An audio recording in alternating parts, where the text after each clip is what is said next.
Was that introduction okay, Dr. Roseborough? Okay.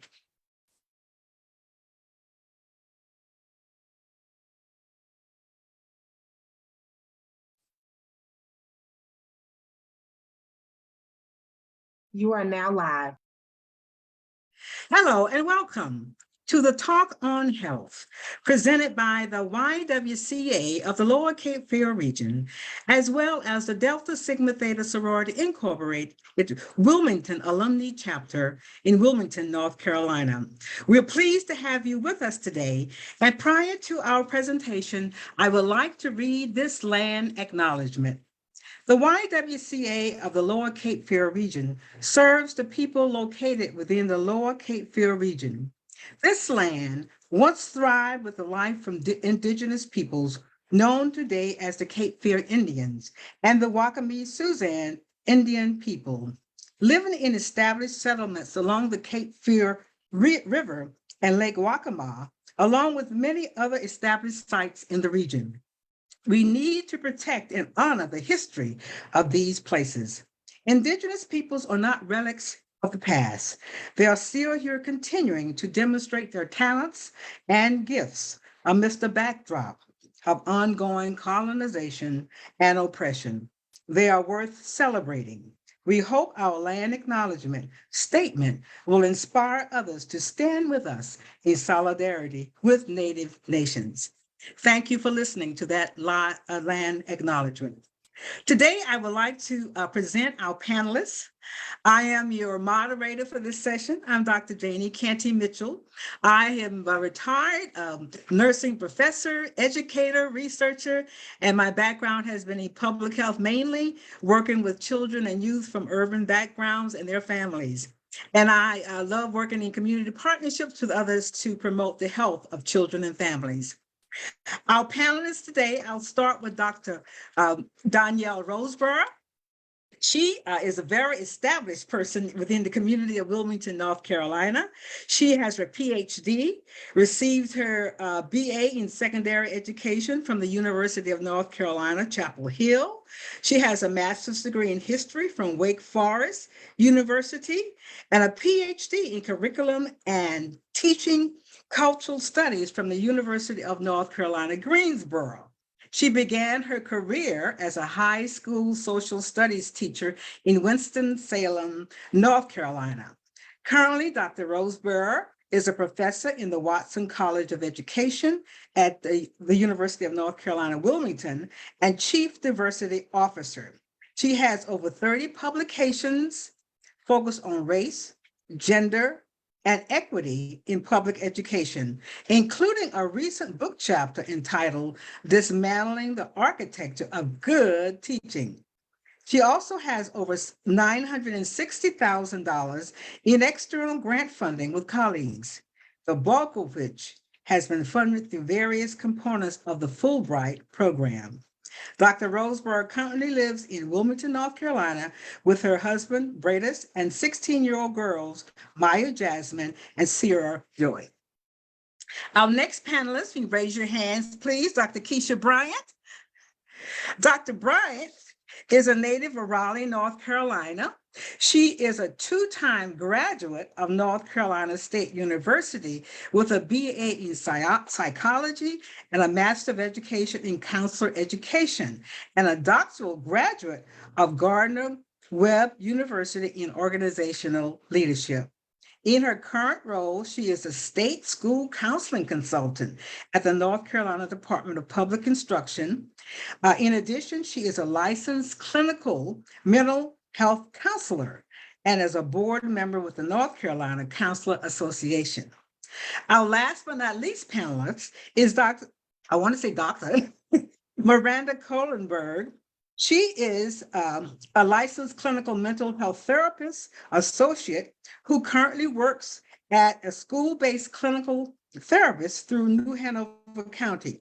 She works with children at Blair Elementary School. She has previously worked as a school counselor in the New Hanover school system.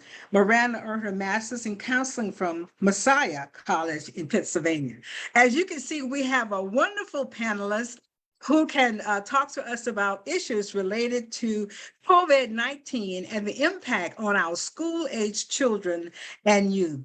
First of all, and we want to make this a very conversational kinds of thing, kind of program, not too high level, because we have many different people listening to us today.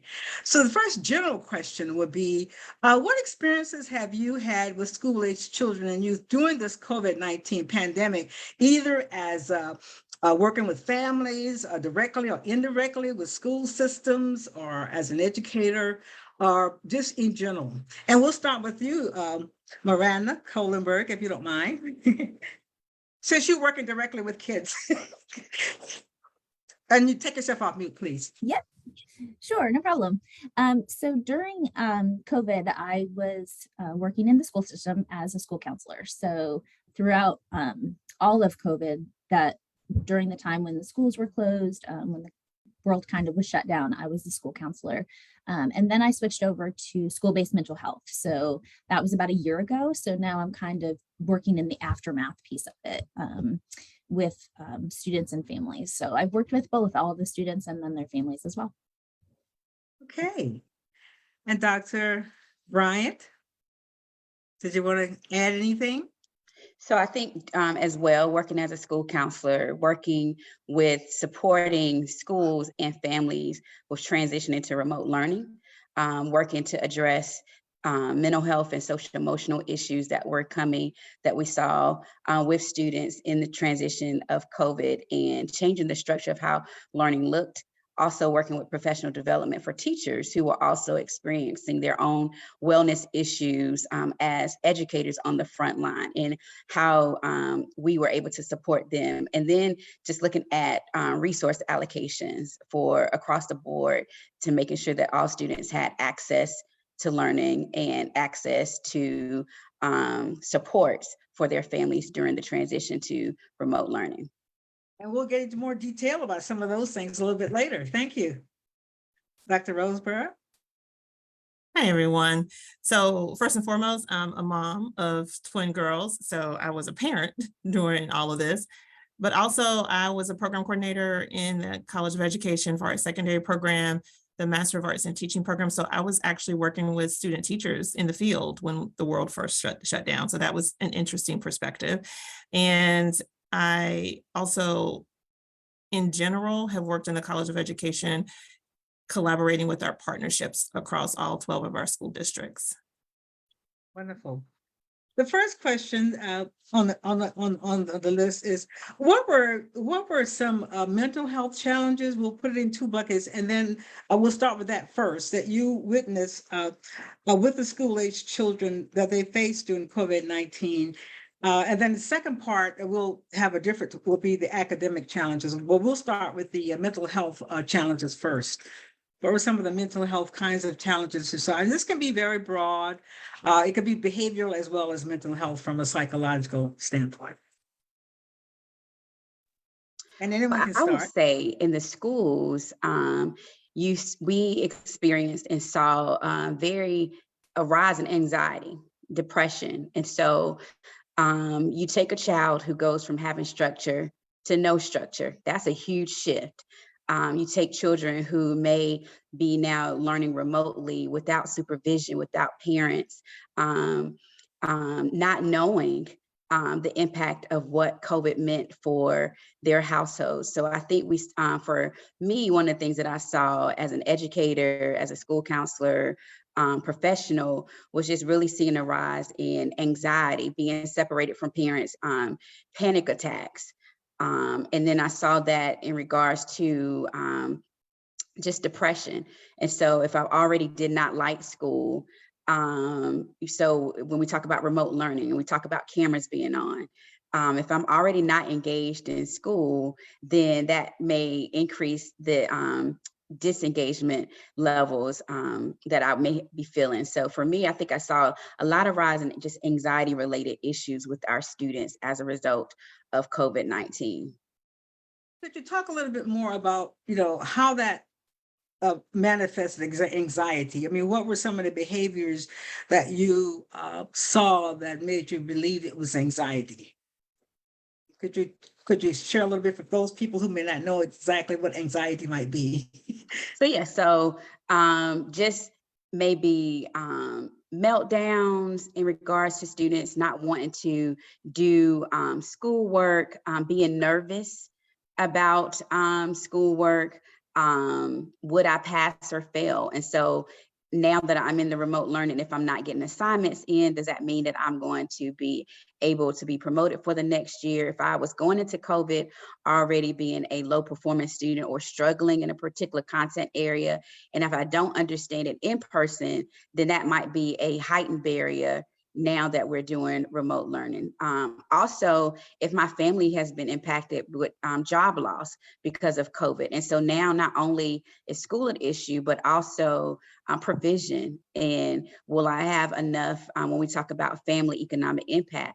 And so the things that I see as a child that my parents may be experiencing as a result of COVID, I'm seeing it up front because we're all home now. When the world shut down, before I might be in school and may not be as aware of my parents' struggles. But if we're all at home now, then I see up close and personal the things that my parents may be dealing with as a result of the COVID-19 impact. And so that can add extra anxiety as well as a student. And then teacher expectations. So the learning didn't stop. We had to modify the learning, but that transition of teachers and the expectations that they had for students with getting work in and how learning took place differently in a very virtual setting, that can cause heightened levels of anxiety if I don't know how to navigate in that digital platform, in that digital world. Miranda, could you talk a little bit more about the anxiety and depression from your perspective as well within the school system, since we're on that topic? Could you explore that a little bit more from your perspective? Sure. And I agree with everything Dr. Bryant said. It was very similar across the board. I think that just that anxiety piece, kids were nervous when they were allowed to come back to school a little bit. So they would come and the social distancing, I think, created an issue with social interactions. And so kids, they struggled with that, with having been home for so long and then coming back into the building and not being able to interact appropriately. I think we saw a lot of that. I think the anxiety piece of it, where kids were scared to leave their parents then, and they were scared that COVID was going to affect them in a way if they did come into the building or went out in public. So I think feeling more comfortable being at home instead of going out into public in general, I think increased greatly. And then just that depression piece of kids who, I said this very often throughout COVID, kids who are naturally introverted thrived during COVID. They loved it that they got to interact online, and this was kind of their realm, like computers and being online. Kids who are extroverted struggled. They didn't get that social piece anymore. They didn't get to leave the house, so that was stressful. And it just created a lot of tearfulness. I think a lot of kids, even when they would get online, there were some behavior issues. Even at home, parents would say their kids were acting up, and that's a tricky one because you're not sure if it's because parents just now are spending more time with their children and realizing their behaviors, or was it that the kids were acting up because they were having some depression symptoms or some anxiety symptoms. Anxiety has a tricky way of presenting itself in different children, and sometimes it comes out behaviorally. So you might think your student who's doing work refusal is just because they don't want to do it, but really they're anxious about doing the work because they don't know how to do it, and they don't know how to express those feelings of, I just don't know what to do. So when you're in the classroom, you could ask the teacher, but when you're online, it is hard to say in front of everybody else, what right. you don't know or feel comfortable asking on the Right. online platform. Yeah. Right. Yeah. And Dr. Roseberg, from your perspective as a parent and also as an educator with interns going into the classroom, what were some of the experiences that you had with, related to mental health or behavioral issues? So I think it's funny to talk about the difference between introverts and extroverts. I have both in my girls, so I witnessed everything that you just said. And what was startling. I will never forget this example. The girls were on a Zoom with the class. This was back when they started going partially. So our school had A group and B group. So A group went on Monday, Tuesday, everybody had Wednesday off, and then B group went in person on Thursday, Friday. And the girls were on the online portion this week, and there was a fire drill out, and everybody in the class left. And all the kids online who typically kept their cameras off, that's a whole different conversation. I don't know why they did that, but they kept their cameras off. And then as soon as the kids in the class left, they turned their cameras back on and just started chit-chatting away, having a great time, looking at YouTube videos. And I thought, why is their behavior so distinctly different? In the whole class, everybody online, cameras off, silence. Then the minute they had a free moment, when I said like this actual fire drill happened, you could see their personalities. And so, yes, I agree. It was unique, and we had to roll with it. On the other side, I'll say quickly, for my student interns, they just honestly didn't know what to do. You're a student teacher, you don't really know what you're doing anyway. You're learning. It's a developmental journey. And then you're thrown into this situation where your teacher doesn't know really how to teach online. Most teachers were learning this with their student teacher. And so even though most of our student teachers were well equipped to navigate an online environment as a student, they had to switch that perspective and think about, how do I teach? How do I design a curriculum? How do I make sure the kids understand all of the instructions? How do we work together as teachers in the building so that kids aren't overloaded with the environment? So I saw all of that as well.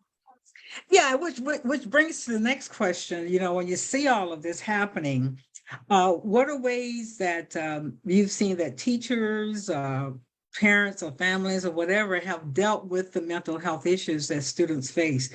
And sometimes we call these protective factors, but what are ways that you see that children could be helped when they had these particular issues that they were facing, either online or when they did go back to school? Because even when they arrived back at school, COVID was still going on. So there are probably issues related to that, with the mask on and the cleaning of the hands and things of that sort. So what were ways that were helpful to the children? I think a lot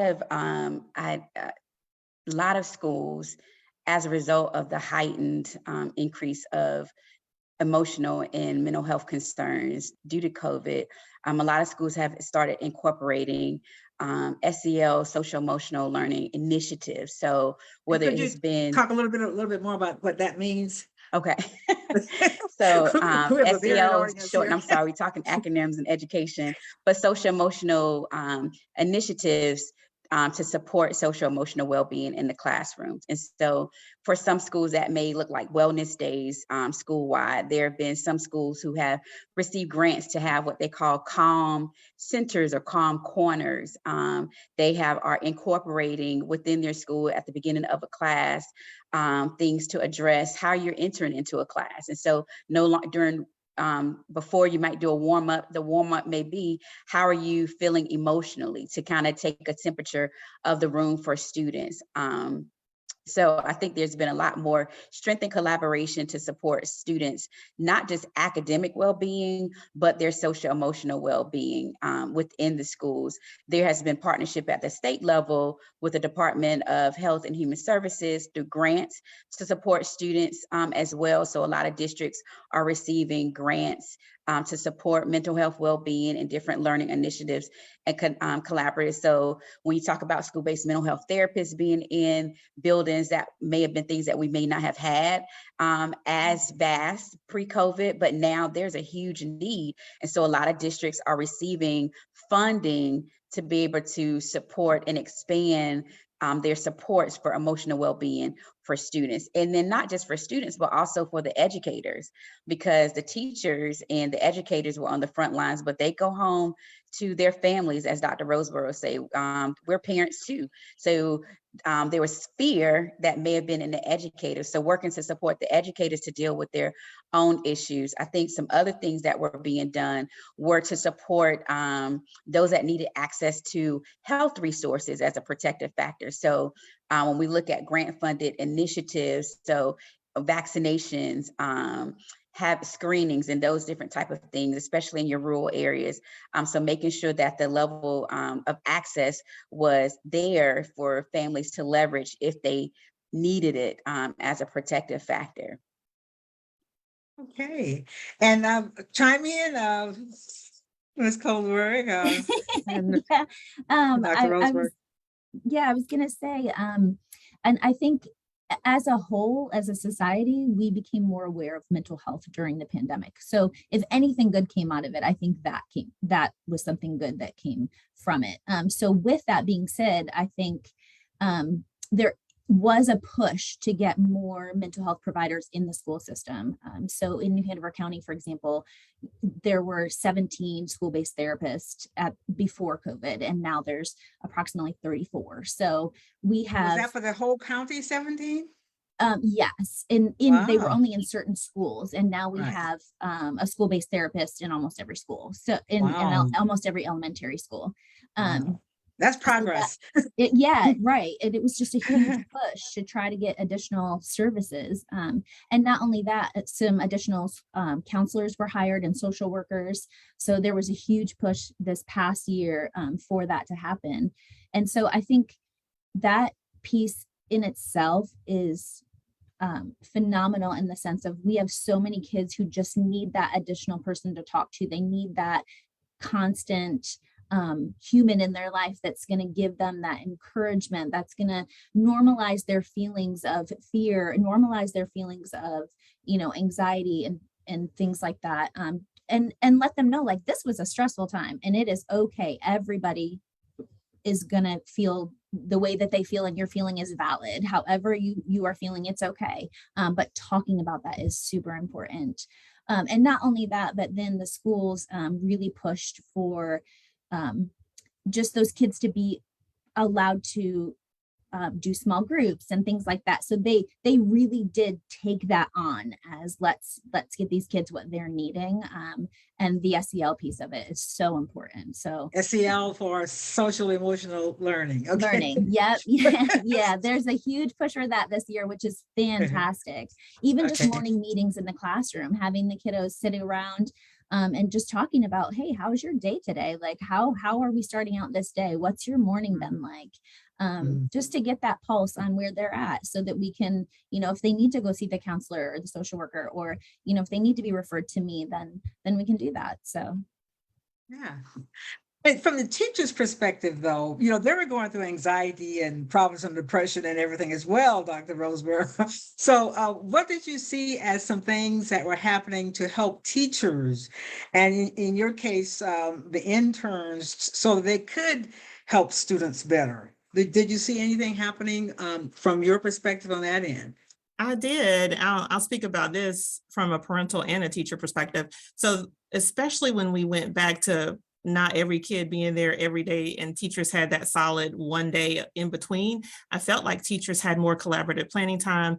And, it did get kind of taken up with COVID discussions and other professional development. But I do think that model was interesting. I think teachers really learned how to use Canvas, Google Classroom. And for my children, that was really important because they got to participate in these online discussions. Their teachers sent comments through Canvas or Google Classroom, so they could actually see those comments and go back to them and refer to them. If they missed a class, there was no question about what the makeup work was. They could always open the online tool and see what it was, the online learning platform. So I think teachers learned a lot, and as well as our interns in this environment, how to best use digital tools. Even now that we've returned to face-to-face, my students go to Isaac Bear. The Isaac Bear teachers still use Canvas, even though they're teaching face-to-face. And so the girls, if we go out of town or if they have another engagement, they can still do that makeup work. They don't have to really rely on being in person to access the instruction fully. So I think that was awesome. I will add one other piece of this is that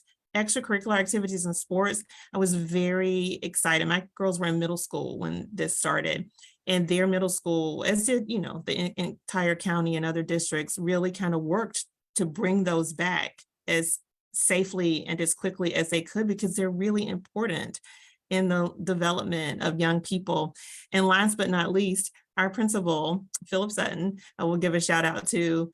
who was at Murray Middle School, the whole team did this morning announcement thing, and it became a really good bringing together. And I know lots of other principals started this as well, bringing together of the school to try to make sure that they stayed connected and they continued their equity work. So we So did all of that online. what does that entail? The morning show, I'll call it. It was anything like, people just Yeah. talking, they touring the building and catching up with people, giving important information. It was just the announcements just in live form, and they broadcast it to the school. So it was really interesting.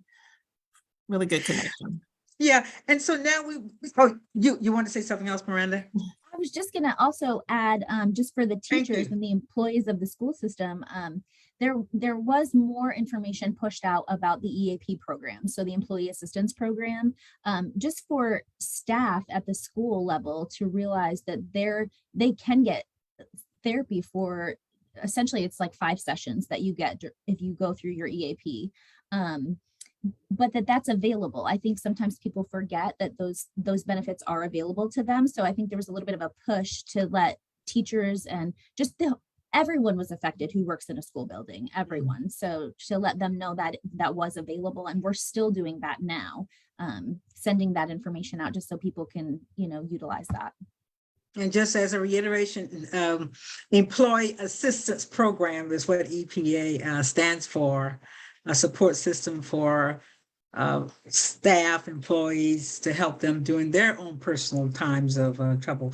Now, I know we're going to get now into the educational component. We talked a little bit about the mental health piece of it.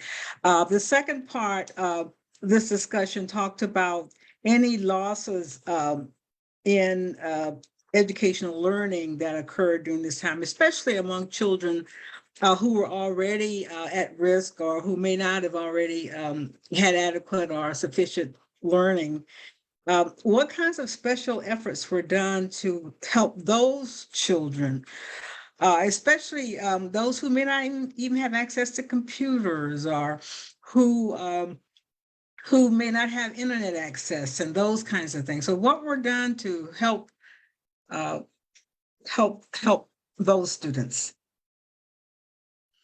I think as a state, there was an attempt, and as districts. So the first barrier was the access. So when we transitioned to remote learning, that means that students had to have supplies. And so no more pencil paper, you need a laptop. And then so there was a state initiative through funding that kind of trickled down from federal to state, and then to district, to try to get students access to laptops. The other thing was, well, once you have a laptops, then we face the other barrier. Okay, not everyone has Wi-Fi.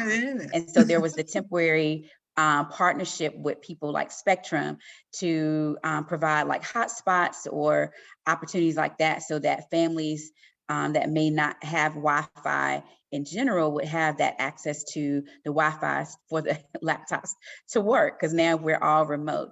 Then there were also initiatives.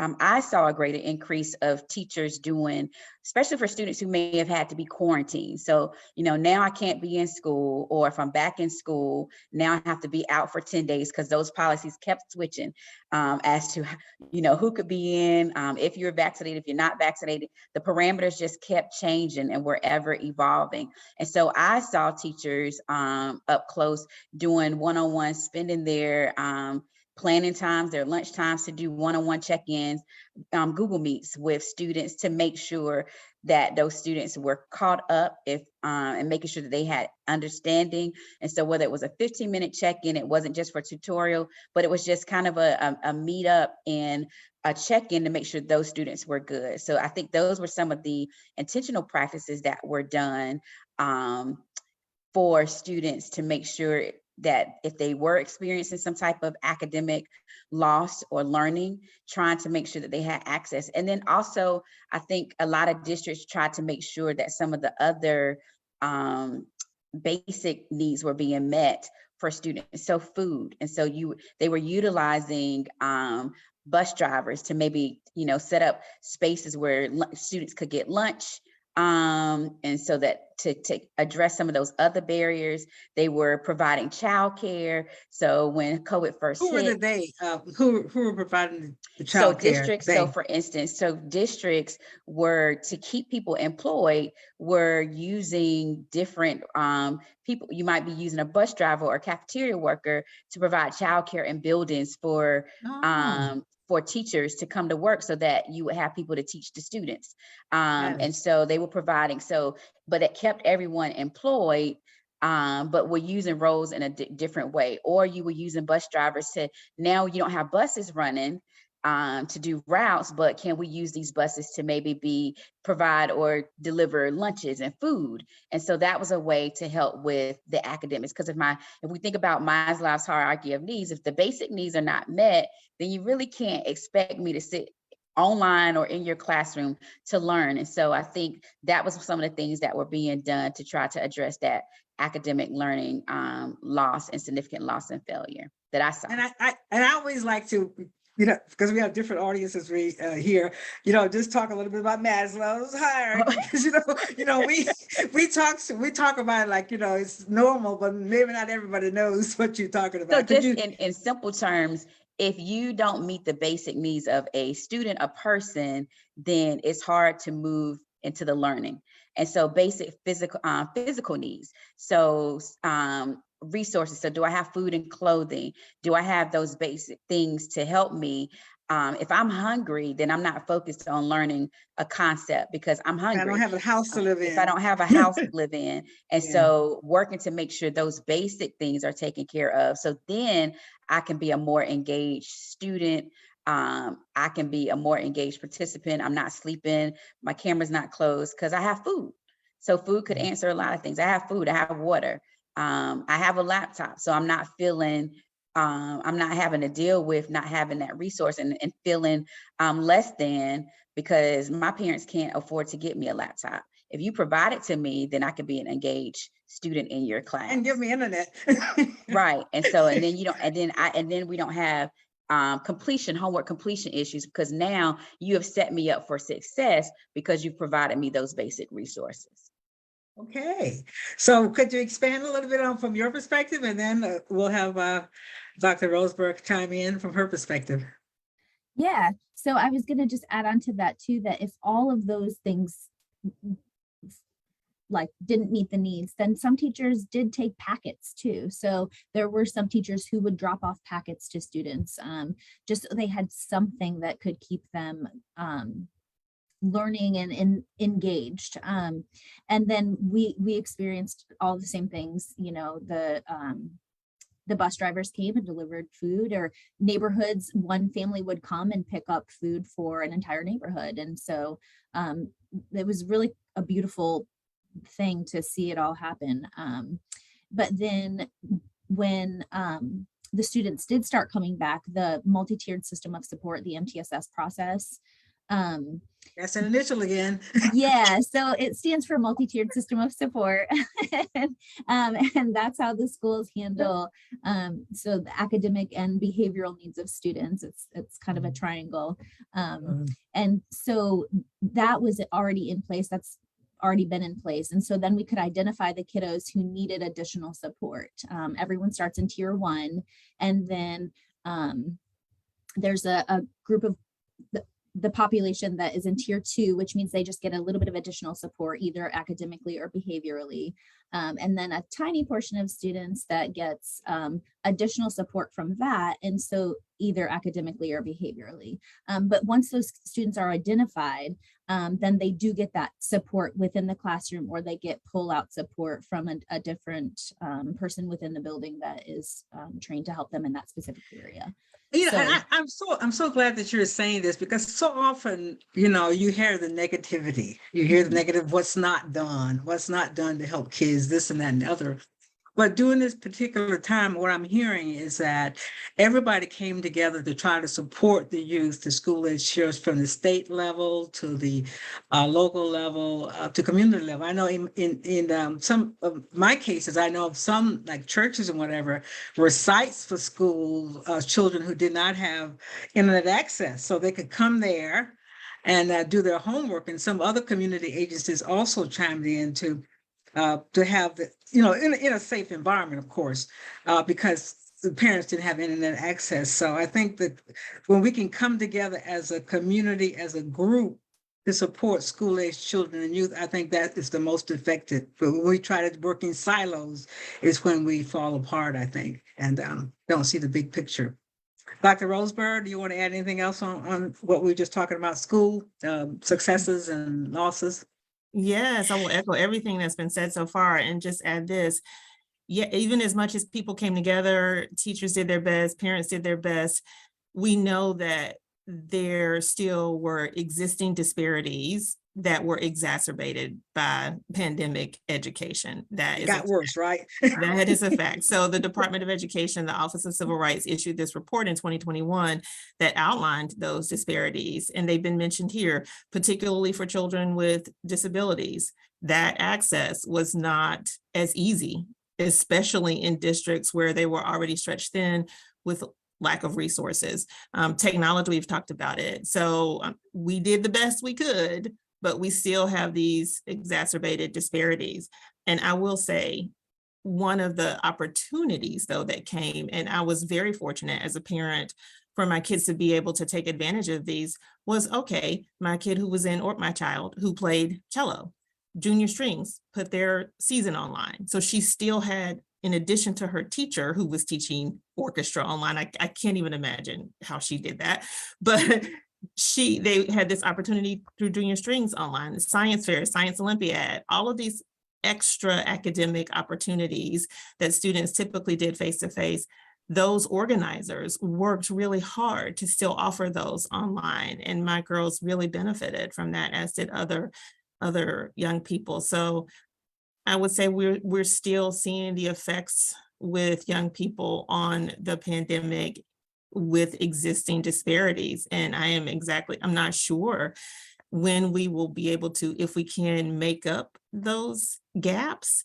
But I will say this, last but not least, one of my favorite researchers is Gloria Ladson-Billings, and she had talked about education debt versus opportunity gap. And I like this word opportunity gap instead of achievement gap, this phrase, because what I really noticed in the pandemic was that at some schools who had more resources, they could provide and shift and continue to provide more opportunities for students.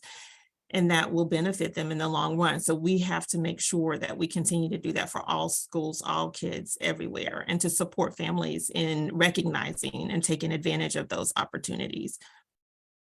I know this is more of like political, and I don't like to get into political discussions too much, but there's been lots of talk within the communities about how some schools within even our New Hanover area and in general, how some schools who have a large minority African-American population have a lower achievement gap than some others. And you mentioned the word opportunities, where they have less opportunities for resources.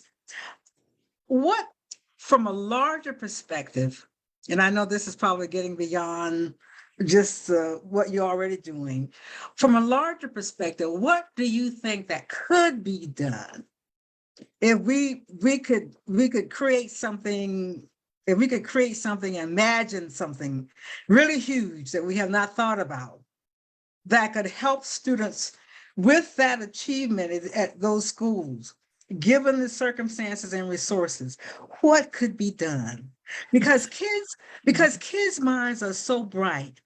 I mean, the brain cells are constantly growing. They have the imagination to do so many things. So what is it that we can do? And sometimes that's a question to ask, not what have we done, what are we doing, but what creative things can we do in the future to help students who are not achieving up to their level and their potential is the question, their potential. I think we treat our students like they're brilliant, because they are. All of us are working from a strengths-based perspective now. So we're not talking about what kids are missing as if they're deficit, but what they bring and what families bring to the conversation. So I'm not a teacher right now in schools, so I don't want to speak for them, but I will say they're doing some brilliant work. But we have to provide better infrastructure and connectivity.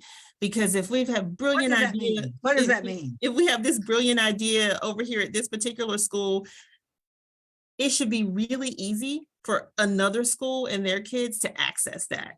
And that burden of sharing and responsibility shouldn't be teacher to teacher. There should be a way for us to say, hey, you don't have to spend 25 hours developing this thing, that we have it all here. And we've started to do that online, right? There's some online forums that already do that, but I still feel like, especially as a parent, talking to other parents who didn't know, or I didn't know this wonderful opportunity existed. And if I hadn't talked to this person, I would have never known. My kids actually got a chance to go to a free camp, a STEM camp at West Point, New York this summer, because some random parent shared it with me and I told them to apply. And one of my children was afraid. She said, Mom, like literally, I was kind of skeptical when you said we were doing this, but they had the best time and they learned a lot. So when I talk to parents, and some of them don't even realize there are summer opportunities. So if your kid is not in a year-round school, there are free summer opportunities that you can send them to. That's what my passion is. How do we make sure that everybody knows So about this? that's like a system level issue you're Yes. talking about, is that the system level have best practices in place that they can share with those particular schools that may not be performing as well. You have great teachers, you have students with great minds, but sometimes what we call those social determinants of health, Mhm. which means that there are other things outside of school and teachers that are impacting their learning. Yeah. So I would like to get some feedback from Dr. Bryan and also Miranda on that issue. And this is what is possible. What is possible So in if we addition do to this? what Dr. Roseborough said, I think access. So I'm really big on access. If we don't all have access, then it doesn't make opportunity leveled. And so when you look at schools who may be having concerns with achievement, I think when we look at college and career readiness, it is not just for your university opportunities. And so when you tap into things like your career technical education programs, and so being able to show opportunities to students who may not desire to go to a four-year college, but still have very valuable opportunities to have great lifelong standing careers and financially can do extremely well. And so I think showing kids where they are and meeting your students with where they are. The other thing is building those community partnerships. So when we look at business communities, so in those community partnerships, that can be partners with schools to help students, to help families for resources and for allocation. I had the opportunity earlier this week to tour a school in Anson County of a principal whose school may be looking at reading scores, does not project students who are meeting grade level, but they're doing some great work with CT in partnership from community partners with restaurants, with car dealerships, and it hits all levels. It hits the marketing class, it hits the carpentry class, it hits, he's doing a recording studio for students who are interested in music. And so you're meeting students where they are, and then you also, it impacts the biology class because they are doing something with the greenhouse.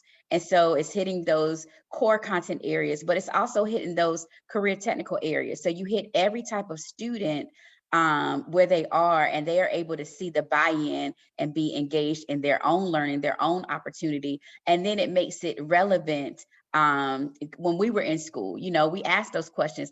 How is me learning geometry important to what I'm going to do? If I remember me being a student, I asked those questions. I was not, you know, math was not my thing. And so when I sat in math class, I wanted to know how what I was doing was relevant. And so you have opportunities for college and career readiness, and it's not just the college side, it's the career piece. And so I think students having a buy-in, but that comes with community partnerships with your business community as well. And that helps family, because when students can see how they can give back and help their families, or when a parent can say, okay, my child may not be making that 4.0, but my child still can be successful. That breeds life, that breeds hope for post-secondary opportunities. I'm glad you brought that up about not every kid is like college, 4-year college. I was asked to be on the board of the Cape Fear Community College Foundation. And I have learned so much about all the other certificate kinds of programs that are offered at the college that are not like 2-year degrees or 4-year degrees, and where some people can make lots of money. But again, someone mentioned opportunity and awareness of those resources sometimes are limited. So Yes. getting, like you say, the workforce sector, like the business community, as well as, some issues related to community college and connecting them. I know that they had a summer program this year, Cape Fear Community College, where they had, I think, middle school students, tour a lot of their facilities to see what was available. And I think more programs like that will give students some incentive, this is what I can do. It's not just a 4-year college. Yeah, that's a good point that you made. Okay, Miranda, you're on. Anything you want to add, or we can go on to the next question? I mean, those were beautiful. You did So, a beautiful job. so this is imagination, and sometimes people look at, they look at deficits. We have an achievement gap. We have this and that and the other. Instead of looking at what are we striving for, we're striving for this and that, like violence prevention. To me, that's a negative. But what are we striving for? We're striving for safe communities. We're striving for safe schools. And so I think it's very important that we take the positive, what do we want from the kids versus what we do not want from them. We Right. do not want for them to misbehave, but what do we want them to do? Mhm. And that's where the imagination comes in. That's where the future thinking comes in, of what can we do from a better perspective. Miranda, go ahead.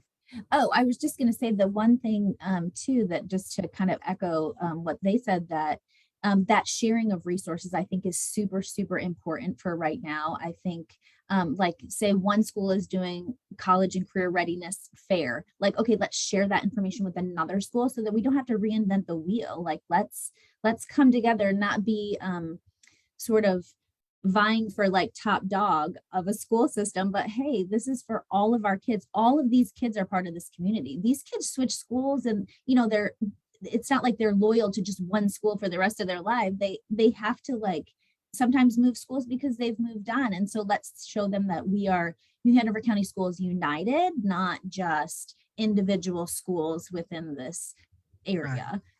So we have 5 more minutes. So we had to bring it all kind of together here. I know we had questions on research and what are statistics related to violence in the community and suicide and all of that. But and that relates to health. But I think that education is the key to our better health. And this is my own personal opinion. I think that we should have mandatory kindergarten.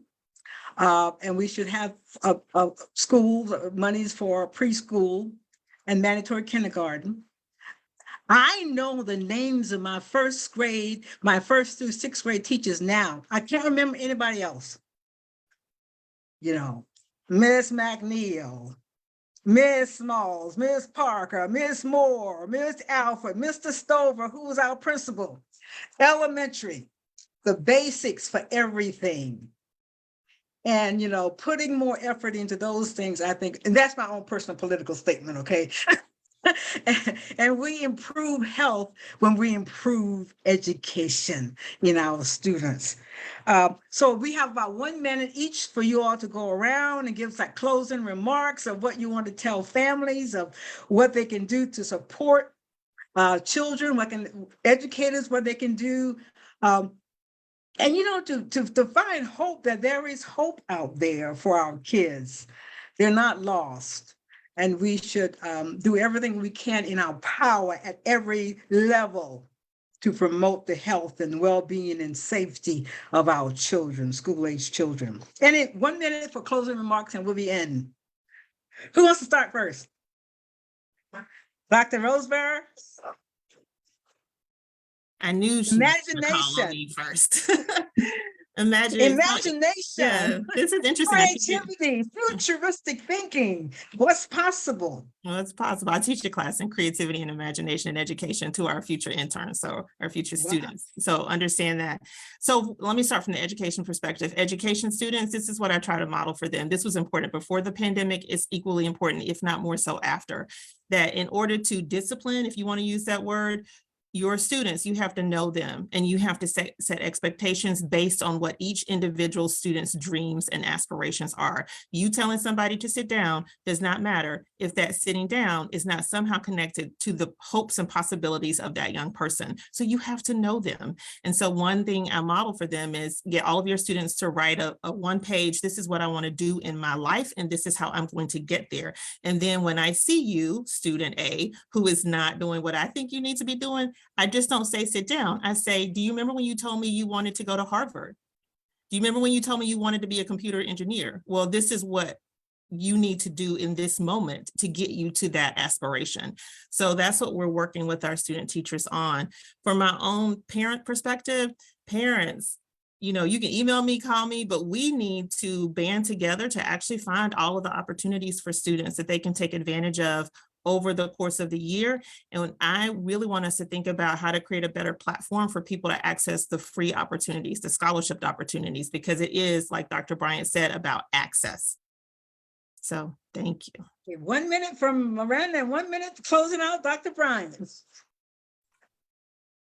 Okay, so really quickly, I just want to speak on the mental health piece of it. Just that I just think for all the parents out there, all the teachers out there, it's really important to know what is available and to know that there is mental health available in the school system. So please pay attention to the warning signs of your kiddos. If they are withdrawn, if they're doing things that are asking for help, self-harm, cutting, talking about hurting themselves in any way, talking about they don't like to do the things that they normally typically do.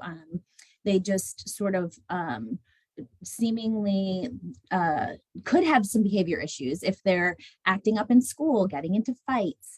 There's just a ton of things that they could be doing. And if it's just questionable, if you think, gosh, this has just really been a change in them, please seek help. Contact the school counselor, contact the social worker.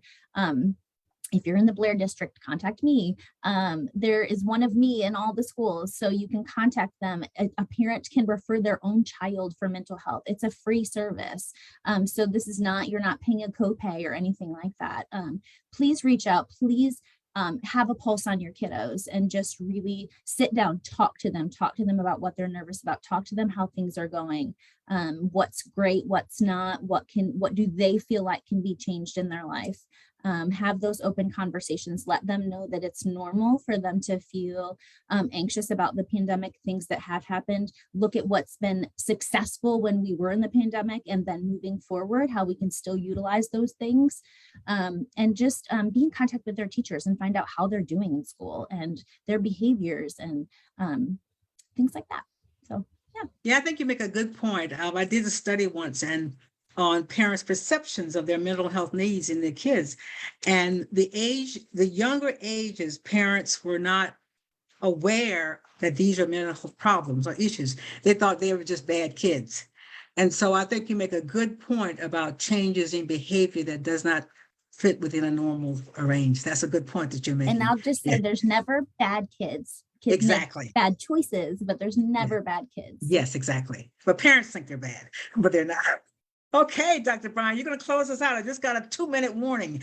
Okay, I will real quickly say advocacy. So build your capacity as an educator, as a parent, even as a student. And so advocacy of what you need, and don't be afraid to ask for help. And then secondly, collaboration. There's power and partnership. So we've talked about that a lot. So each one reach one. So teach so make sure that everyone knows what's out there. And so collaborate with people that you maybe normally would collaborate with, whether it's your neighbor, whether it's the agency, whether it's the faith-based community. So advocate and collaborate. And that's how we're able to move this work forward and realize that this is a community effort. It is not an individual. There's more power in the collective than in the individual.